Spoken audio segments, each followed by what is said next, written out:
Hey, what is up, everybody? I'm here to give you my WWE NXT review for September 9th, September 18th, 2014. I actually thought this was a solid NXT show. I really did like this show. It was a good show coming off of the NXT Takeover 2 last week, so I thought this was a good show. What really made this show different and feel special was that they had they had a promo segment, so they had Titus O'Neil come out, and I should mention too that Alex Riley, Renee Young, and Rich Brennan were doing commentary. But yeah, they had Titus O'Neil come out and said he's gonna take up time on NXT since the NXT guys decided to take up time on Raw last week, and he says he's just gonna sit there. And instead, now he's gonna call it, instead of calling it NXT, he's gonna call it NXT UIS, which was awesome. And then Sami Zayn comes out and says that you're just a big, pretty much just calls him a joke, and he makes jokes how he keeps getting beat up by bunnies on Raw. And then Titus O'Neil says he's gonna beat him up.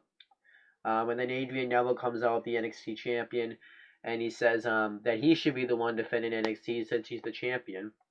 And Sami Zayn says, I have to be the champion all of a sudden now to defend NXT. I should be the champion. And then Tyson Kidd comes out and says, brings up like facts how Adrian Neville and Sami Zayn are both losers. The only difference is that Adrian Neville is the NXT champion. He also brings up the fact how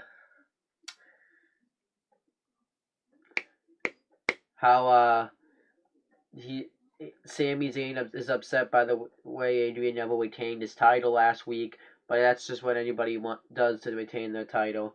And Sami Zayn is not upset.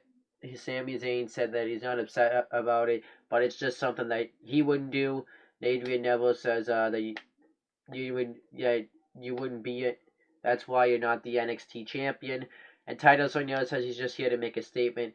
So William Regal comes out and makes a tag team match between Sami Zayn and Adrian Neville versus Titus O'Neil and Tyson Kidd. I thought that was fine. I was expecting that, but I like that it kicked right off to a promo segment. It usually just has a match, but kicked right off to a promo. I thought it was good. Then we got the first match. We got Charlotte versus Emma. Actually, didn't even completely forgot about Emma.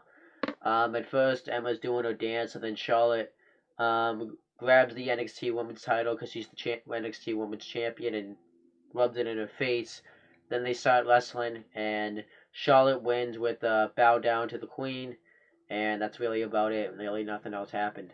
And then we got the debut of Hideo Itami. I think that's how you say it. It's Kenta, the newest superstar, and he went up against Justin Gabriel. Thought this was a good match. I've seen Kenta wrestle Bryan Danielson before, and that was a good match. It wasn't as good as that match, but it was a match. Justin Gabriel and him had a pretty good match. Hideo Itami was doing a lot of kicks. He did a lot of drop kicks. One that I liked is when he did the missile drop kick right off the ropes. That was cool. But then Hideo Itami wins when he hits the goes up the top rope and does a stomp on the way down, and then he covers Justin Gabriel and wins. And then he's celebrating, and then the Ascension, which consists of Connor and Victor, come out and attack Hideo Itami and hit the follow man on him and pretty much lay him out. So I thought that was good. They laid him out. And before I forget, I want to mention that next week, Sin Cara and Kalisto are going to defend their NXT Tag Team Champions against the Ascension, which I think is going to be a good match. The Luchadors, that's what the Sin Cara and Kalisto are called.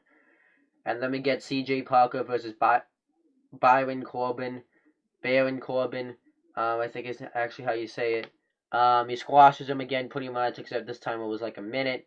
He hits the end of days move. It's when he pretty much swings him up and then hits like the mic check move on him. And then Enzo Amore and Colin Cassidy are in the trainer's room, and they're training, and the chick that was in that hair salon or something, that they made so her dog hairless, is upset because she got fired. So then she said that she wants to be now a wrestler, and then she ends up like throwing an exercise ball, I think, at Enzo, and yeah, so I guess she's gonna be a wrestler. I don't really know where this is going. Then we get the main event. We got Tyson Kidd and Titus O'Neil versus Sami Zayn and Adrian Neville. It kind of kicks off how Sami Zayn and Adrian Neville aren't working together. It kind of teases it when they're arguing about who's going to start the match, and then Sami Zayn ends up out, and then Adrian Neville tags himself in, and they keep tagging themselves in, and Sami Zayn actually ended up doing one of Adrian Neville's moves, the moonsault, so then they started outdoing each other here, and then we got the same thing from last week when Adrian Neville threw Tyson Kidd outside the ring, and Sami Zayn tagged himself in, and Adrian Neville tried to dive on him, and then Sami Zayn hit the slingshot moonsault on Tyson Kidd, and then eventually the heels start getting the heat on Sami Zayn. It was actually pretty good stuff. Tyson Kidd hit like an Instagram. Titus O'Neil hit an awesome body slam and a leg drop. But then eventually Sami Zayn ends up getting out of it. He finally gets the hot tag on Adrian Neville. He goes off on Tyson Kidd for a little bit. Then he goes to pin him after a moonsault. And then Titus O'Neil breaks it up, and Sami Zayn comes out and takes him out. And the referee gets distracted by Sami Zayn. And then Adrian Neville tries to go for his Red Arrow finisher. And then Titus O'Neil pushes him off, and Tyson Kidd gets the knees up, and it hits his face, and he covers him and gets the win. So Tyson Kidd and Titus O'Neil win here, and it teases tension between Adrian Neville and Sami Zayn. So I have a feeling it's gonna end into a feud with one of them turning heel. It's probably gonna be Adrian Neville, considering the fact that he did a heelish move last week by retaining the title. So we'll see what happens. But I thought it was a pretty good show. I liked the pretty much everything actually on the show.